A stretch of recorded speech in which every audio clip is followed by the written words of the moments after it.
সেদিন রাতের পর আয়ানের ভেতরে অদ্ভুত একটা অস্থিরতা কাজ করতে লাগলো। পাশের বাড়িতে চাচার হঠাৎ মৃত্যুর ঘটনাটা তার মাথা থেকে কিছুতেই সরছিল না। ভোরে ফজরের আজান ভেসে এলো। ঘুমের ভেতরও শব্দটা যেন তার বুকের ভেতর ধাক্কা দিল। সে চোখ খুলল, আবার বন্ধ করলো। মনে মনে বলল, আজ না, কাল থেকে ঠিক শুরু করব। হঠাৎ তার নিজের কথাটাই কানে বাজলো, পরে করব। সে উঠে বসলো। মনে হলো যদি আজ ওই শেষ দিন হয়। ধীরে ধীরে উজু করলো। ঠান্ডা পানি ছোঁয়ায় শরীর কেঁপে উঠলো, কিন্তু মনটা খুব পরিষ্কার লাগলো। আয়নার সামনে দাঁড়িয়ে সে নিজেকে দেখলো। আমি কি সত্যি বদলাতে পারবো? সে প্রথমবার একা একা ফজরের নামাজ পড়লো। সিজদায় গিয়ে থেমে গেল। কি দোয়া করবে বুঝতে পারছিল না। শুধু বলল, ইয়া আল্লাহ, আমি ভালো হতে চাই, আমাকে সাহায্য করো। তার চোখ দিয়ে পানি পড়তেছে। সকালে স্কুলে গিয়ে সে একটু চুপচাপ ছিল।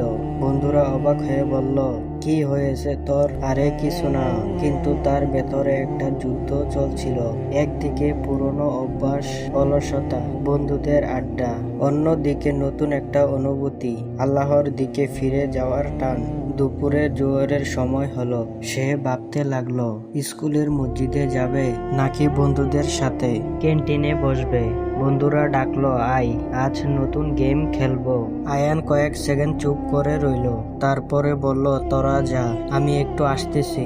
সে ধীরে ধীরে মসজিদের দিকে হাঁটতে লাগলো। তার জীবনের প্রথম সচেতন সিদ্ধান্ত।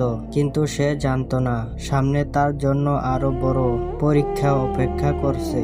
আয়ান কি সত্যি বদলে যাবে, নাকি আবারও বলবে পরে করব? জানতে হলে অপেক্ষা করো পরবর্তী পর্বের জন্য। পার্ট 3 খুব শীঘ্রই আসতেছে। আর হ্যাঁ, একটা লাইক, একটা কমেন্ট আর বন্ধুদের সাথে শেয়ার করে পাশেই থাকেন। ভালো থাকেন, নিজের খেয়াল রাখেন আর 5 ওয়াক্ত নামাজ পড়ার চেষ্টা করেন।